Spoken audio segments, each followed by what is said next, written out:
Assalamualaikum warahmatullahi wabarakatuh. Yang terhormat kepada dosen pengampu mata kuliah penyuntingan yaitu Bapak Nur Irwansa MPD, dan kepada teman-teman S5B, izinkan saya Didit Sumarsi sebagai moderator untuk memulai presentasi kali ini. Di kesempatan kali ini, saya dan teman-teman saya akan membahas mengenai pilihan kata dan tali temalinnya peranti sunting kedua.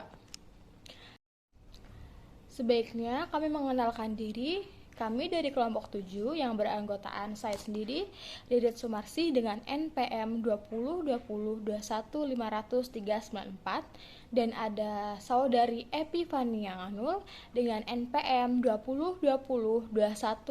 2020215426. Kemudian ada kakak Dwi Marta Puspitasari dengan NPM 202021500299. Sebelum kita memasuki materi pembahasan, kita akan mengenalkan mind mapping mengenai materi-materi apa saja yang akan kita bahas. Silakan teman-teman dilihat di samping ini. Oke, kita akan memulai dari pembahasan mengenai peranti pilihan kata. Pemilihan kata yang tepat merupakan sarana pendukung dan penentu keberhasilan dalam berkomunikasi. Pilihan kata atau diksi bukan hanya soal pilih-memilih kata, melainkan lebih mencakup bagaimana efek kata tersebut terhadap makna dan informasi yang ingin disampaikan. Pemilihan kata tidak hanya digunakan dalam berkomunikasi, namun juga digunakan dalam bahasa tulis jurnalistik. Dalam bahasa tulis, pilihan kata atau diksi mempengaruhi pembaca mengerti atau tidak mengerti kata-kata yang kita pilih. Kemudian kita akan membahas macam-macam peranti pilihan kata. Yang pertama itu ada makna denotatif. Pilihan kata atau diksi yang pertama-tama harus dikuasai oleh siapapun yang berkecimpung dalam hal ihwal tulis-penulis atau karang-mengarang adalah masalah makna, yaitu denotasi. Jadi, makna denotasi itu merujuk pada makna yang sebenarnya, bukan makna yang sifatnya kiasan dan bukan makna yang bersifat kontekstual. Contoh pemakaiannya katanya seperti berikut ini. Kursi-kursi di depan kelasku ditempati oleh anak-anak perempuan. Nah, dari kata yang tadi diucapkan, kita dapat melihat bahwa bentuk-bentuk kursi, yaitu kursi-kursi dan bentuk kebijaksanaan yang ada pada kalimat-kalimat di atas itu, semuanya merujuk pada makna yang sebenarnya. Kata kursi dalam kalimat itu tentu saja selalu akan dimaknai sebagai tempat duduk.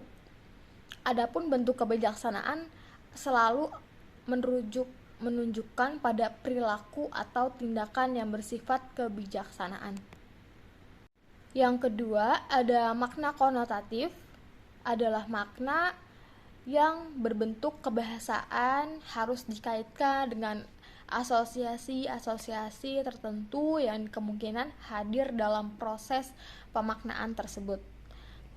Kehadiran sebuah bentuk kebahasaan sama sekali tidak pernah bisa dilepaskan dari konteksnya. Maka, makna konotatif yang sering disebut sebagai makna kontekstual akan kita contohkan pada berikut ini, seperti pemilu legislatif yang lazimnya digunakan untuk merebut kursi-kursi parlemen yang baru saja berlangsung. Pada kalimat tersebut, dengan membandingkan bentuk kursi, pada kalimat di atas dapat ditunjukkan bentuk kursi tersebut adalah bagian awal yang sudah disampaikan tadi. Akan sangat jelas ketika kursi pada kalimat ini bermakna tempat duduk, tetapi maknanya adalah kekuasaan atau mungkin pula dapat dimaknai sebagai kesempatan untuk berkuasa. Dari makna-makna demikian dihadirkan, yaitu jawabannya adalah dengan cara mengasosiasi pada konteks kalimat di keseluruhannya. Yang ketiga ada kata bersinonim. Artinya, bentuk yang bersinonim itu sebenarnya dapat ditunjukkan pada kata-kata yang mungkin sekali berbeda bentuknya, beda ejaannya, beda pengucapannya, berbeda bentuk ortografisnya, tetapi memiliki makna yang sejajar, memiliki makna yang sepadan, atau juga memiliki makna yang serupa. Maka, kata yang bersinonim ini juga dapat diartikan sebagai kata yang bermakna sejenis, bermakna sepadan, bermakna sejajar, bermakna serumpun, dan memiliki arti yang sama pula. Contohnya kita lihat pada kata melihat, menatap, menonton, melirik, menyaksikan, mengawasi. Sekalipun kita mengerti bahwa kata-kata di atas tidak memiliki makna yang persis atau sama, masing-masing memiliki kesamaan raut atau fitur makna. Kesamaannya adalah bahwa semua merantikan indera manusia yang disebut mata. Contohnya seperti ini, kita bisa melihat itu dengan mata, kemudian kita menatap, yaitu dengan mata, menonton, begitu juga menonton dengan mata, kemudian melirik dengan mata. Jadi ya, kata-kata ini merantikan indera manusia, ada kesamaan di kata-kata tersebut, seperti itu. Baik, di sini saya akan menjelaskan kata berantonim. Menurut Rahardi, menunjukkan bahwa sebuah bentuk kebahasaan dapat dikatakan berantonim kalau bentuk-bentuk kebahasaan itu memiliki relasi antar makna yang wujud logisnya berbeda atau bertentangan antara yang satu dengan yang lainnya. Seperti bentuk benci dan cinta, bentuk panas dan dingin, bentuk timur dan barat, bentuk suami dan istri, bentuk pandai dan bodoh, serta bentuk kaya dan miskin. Yang pertama adalah antonim jenis kembar. Antonim jenis kembar ini menunjukkan pada perbedaan di antara dua entitas kebahasaan. Misalnya, jantan dan betina, hidup dan mati, pria dan wanita, serta bayi dan dewasa. Ciri yang mendasar dari kehadiran antonim yang bersifat kembar atau dual yang demikian ini adalah bahwa kehadiran entitas yang satu pasti akan meniadakan entitas kebahasaan yang satunya lagi. Yang kedua adalah antonim yang bersifat jamak atau plural. Pakar bahasa tertentu menyebutnya sebagai antonim yang berciri majemuk. Adapun yang menjadi ciri pokok dari antonim jenis jamak atau majemuk ini adalah bahwa penegasan terhadap anggota tertentu akan mencakup penyangkalan atau setiap anggota yang lainnya secara terpisah. Yang ketiga adalah antonim yang bersifat gradual. Apapun yang dimaksud dengan antonim gradual adalah antonim yang merupakan penyimpangan dari antonim yang bersifat dual atau kembar. Seperti yang sudah disebutkan di atas, kalau di dalam antonim jenis kembar atau dual terdapat dikotomi antara kaya dan miskin. Di dalam antonim yang bersifat gradual terdapat entitas setengah kaya.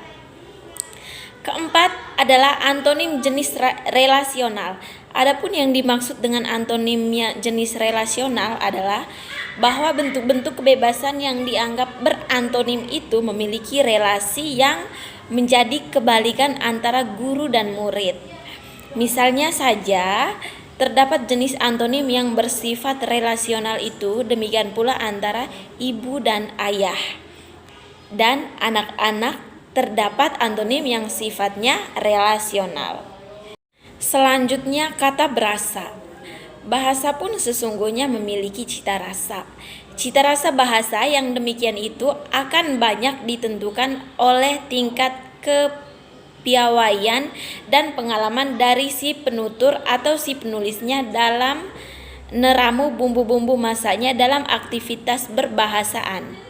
Nah, jika Anda adalah seorang penyunting bahasa yang baik, yang cermat dan cerdas, pasti Anda akan tahu persis kapan harus menggunakan kata mati, kata gugur, kata tewas, dan yang semacamnya. Demikian pula, Anda pasti akan mengerti dengan tepat kapan harus mengatakan pelacur, atau lonte, atau PSK, atau WTS. Bentuk-bentuk kebahasaan yang demikian ini ternyata masing-masing memiliki nilai rasa yang tidak sama. Jadi, setiap bentuk kebahasaan yang ditunjukkan di atas semuanya akan mengemban nilai rasa, dan seorang penulis yang baik harus benar-benar paham dengan nilai-nilai rasa yang tidak sama demikiannya. Berikutnya adalah kata konkret. Peranti diksi lainnya lagi yang juga harus dipahami oleh para penulis, para peneliti, dan para penyunting bahasa adalah ihwal kata-kata konkret. Dalam beberapa literatur kebahasaan telah dijelaskan bahwa yang dimaksud dengan kata-kata konkret adalah kata-kata yang menunjuk pada objek yang dapat dipilih, didengar, dirasakan, diraba, atau dicium. Bentuk-bentuk kebahasaan seperti komputer, printer, pemindai, buku, kamus adalah contoh-contoh dari benda-benda yang sifatnya konkret, tidak abstrak atau nisbi. Berikutnya kata abstrak. Kata-kata abstrak ialah kata-kata yang menunjukkan kepada sifat konsep atau sifat gagasan.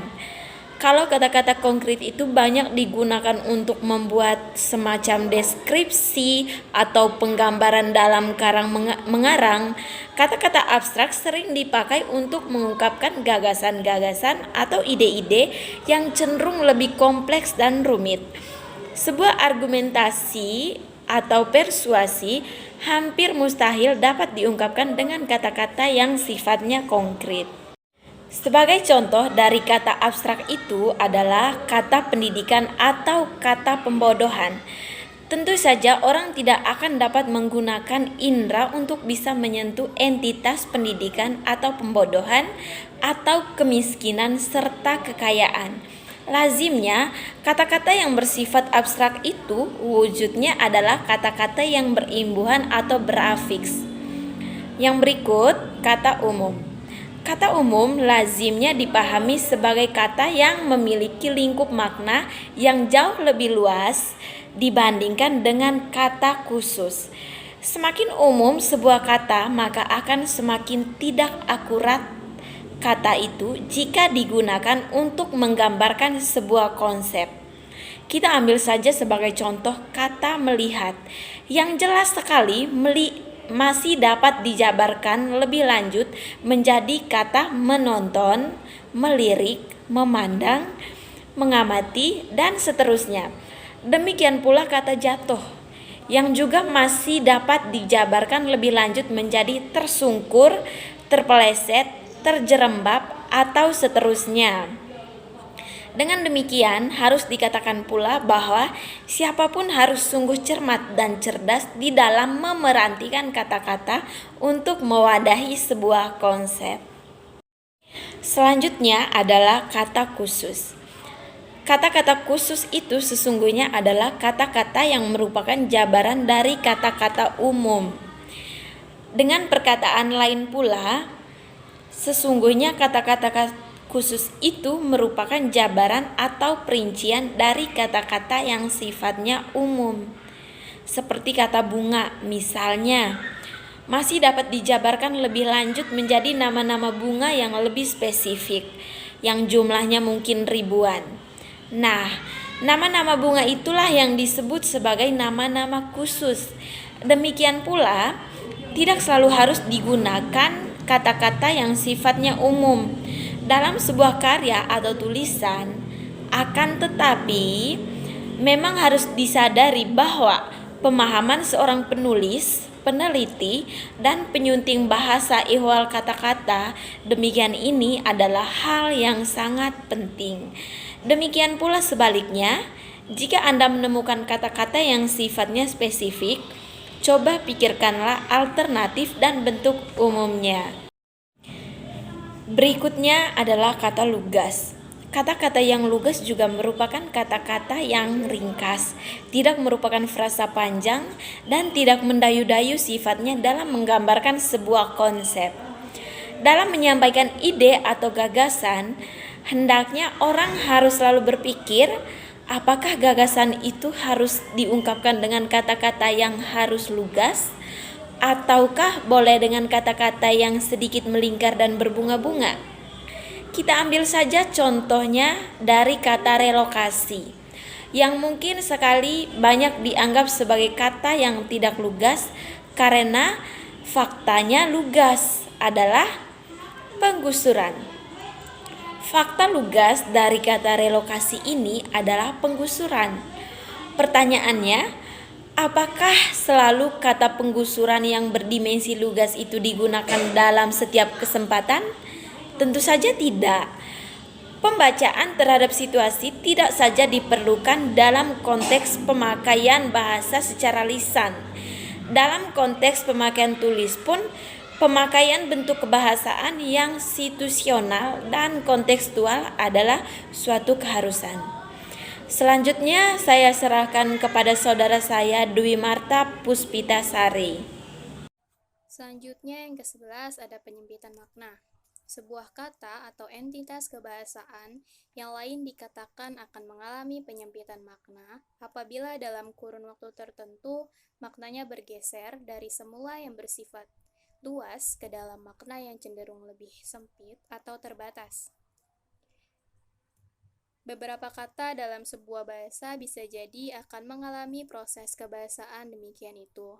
Pemahaman ihwal penyempitan makna kata yang demikian ini juga sangat penting diketahui dan diikuti oleh para penulis, para peneliti, dan para penyunting bahasa supaya mereka dapat dengan tepat memerantikan sebuah bentuk kebahasaan sesuai dengan lingkungan dan perkembangan zamannya. Kita ambil contohnya seperti dalam bahasa Jawa ada kata romo. Dulu juga banyak digunakan untuk memberi makna seperti bapak atau ayah. Nah, dalam konteks yang sifatnya masih relatif feodalistik, akan tetapi kini kata romo itu menunjuk pada sosok pemimpin gereja Katolik. Selanjutnya ada perluasan makna. Suatu kata akan dapat dikatakan mengalami perluasan makna apabila dalam kurun waktu tertentu maknanya dapat bergeser dari yang semula sempit ke makna kata yang jauh lebih luas dan variatif. Selain itu, seiring dengan perluasan makna kata itu pula, khalayak pemakaiannya juga pasti akan meningkat dari semula yang hanya kalangan terbatas, tidak mencakup semua lapisan masyarakat, lalu menjadi lebih luas atau bahkan sangat luas, hingga mencapai banyak kalangan dan lapisan. Contohnya sepertinya orang tidak lagi membedakan kapan harus memakai dap atau co, yang berdimensi informal dan kolokial itu. Demikian pula dengan sebutan mas, yang pada masa-masa kecil saya di kampung dulu hanya digunakan oleh kalangan tertentu yang sangat terpelajar, kini sudah hampir digunakan oleh siapa saja. Selanjutnya ada 13 kata-kata aktif. Pertama-tama harus dipahami bahwa kata-kata aktif sesungguhnya menunjuk pada kata-kata yang cenderung banyak digunakan oleh banyak kalangan. Dalam pemakaian bahasa, bentuk-bentuk kebahasaan yang pada awalnya bersifat statis, tidak aktif, dapat berkembang dan merubah menjadi kata-kata yang dinamis dan bersifat sangat aktif. Coba perhatikan pula bentuk kata seperti gitu aja kok repot, yang dulu pernah dipakai oleh Gus Dur ketika masih menjabat sebagai presiden. Demikian pula dengan bentuk kebahasaan seperti wong cilik, yang banyak dipakai oleh Megawati bersama timnya ketika berkampanye untuk Pilpres tahun 2009 yang lalu. Dan juga bentuk bersama kita bisa yang pernah dipakai oleh Susilo Bambang Yudhoyono dan timnya pada saat-saat menjelang Pilpres tahun 2004. Bentuk-bentuk kebahasaan yang digunakan oleh pejabat, para selebritas, dan para politisi cenderung akan menjadi bentuk kebahasaan yang sifatnya aktif. Demikian pula bentuk-bentuk kebahasaan yang didengung-dengungkan oleh media massa, baik cetak maupun elektronik, cenderung akan berubah menjadi bentuk kebahasaan yang aktif sekalipun semula tidak terlampau dikenal oleh publik.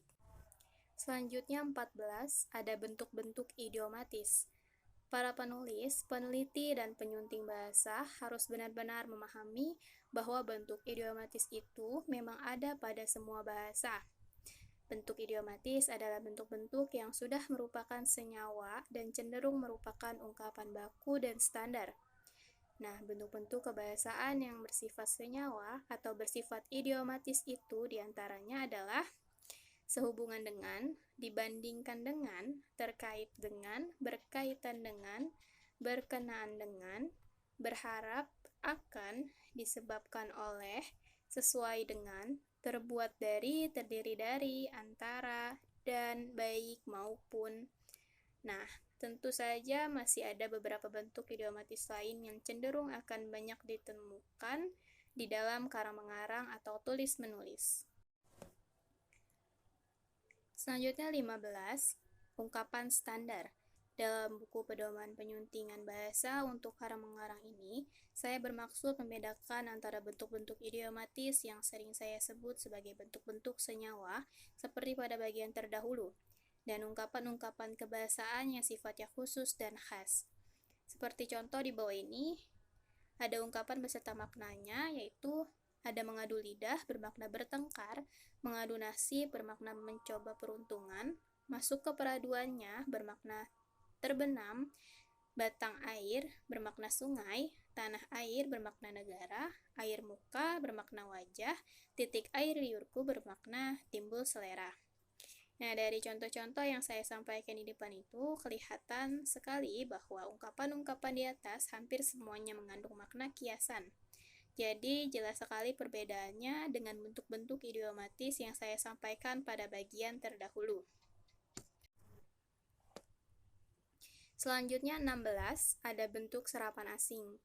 Kehadiran bentuk-bentuk dalam berbahasa asing yang terus semakin menyeruak berpotensi untuk semakin mengacaukan pemakaian bahasa Indonesia kalau tidak disikapi dengan benar-benar baik. Seperti contoh di bawah ini, ada bentuk serapan asing yang juga maknanya. Ada internal bermakna dalam negeri, intern bermakna lingkungan sendiri, interferensi bermakna pengaruh, intens bermakna sangat kuat, habitat bermakna lingkungan, harmonis bermakna selaras, emfatis bermakna penegasan, dan edukasi bermakna pendidikan. Bentuk-bentuk serapan asing itu memang boleh digunakan sejauh memang pemerhatiannya tepat. Lagi pula dengan pemahaman dan pemakaian bentuk-bentuk serapan asing yang demikian ini, orang tidak akan semaunya saja menggunakan bentuk-bentuk asing tersebut dalam karang mengarang dan tulis-menulis. Ke-17 ada bentuk mubazir. Di dalam linguistik, gejala pemakaian kata-kata yang cenderung berlebihan dan tidak sepenuhnya diperlukan, demikian ini lazim disebut sebagai gejala pleonasme. Dalam konteks penerapan ekonomi kata, sesungguhnya bentuk-bentuk yang bersifat redundan atau verbose, demikian inilah yang harus dibenahi.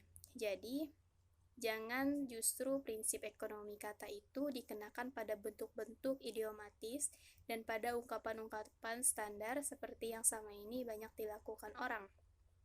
Seperti contohnya ada kata mubazir dan kata tidak mubazir seperti di bawah ini. Sangat sempurna, kata tidak mubazirnya sempurna.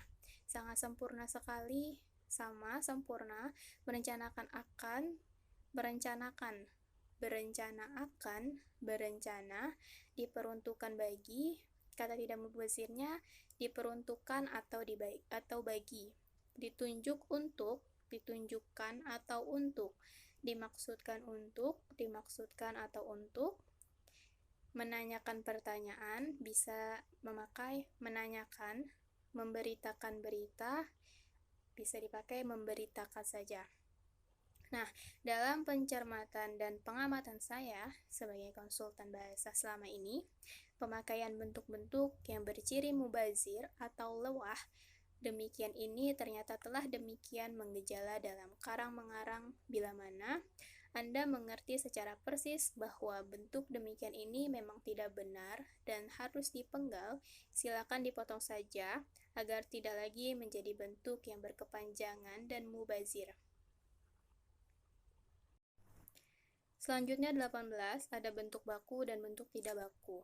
Dengan daftar atau senarai bentuk baku dan bentuk tidak baku ini, Anda tinggal mencermatinya satu persatu, dan kemudian menentukan kapan dapat dan boleh menggunakannya. Berdasarkan pengalaman dan pengamatan selama ini, hal yang demikian ini sangat sering dialami oleh seorang penyunting bahasa. Anda juga tentu saja diharapkan untuk selalu berteman akrab dengan Kamus Besar Bahasa Indonesia, Pusat Bahasa edisi keempat, terbitan tahun 2008. Inilah satu-satunya kamus standar bahasa Indonesia yang sekarang digunakan sebagai referensi terlengkap dalam praktik berbahasa Indonesia. Di sini ada contoh-contoh kata bentuk baku dan bentuk tidak baku beserta keterangannya. Bisa dilihat ada adegan kata bentuk bakunya, yang tidak bakunya itu adekan, pakai K ya. Kemudian ada advokat, kata bakunya menggunakan T di belakang dan tidak bakunya menggunakan D, advokat.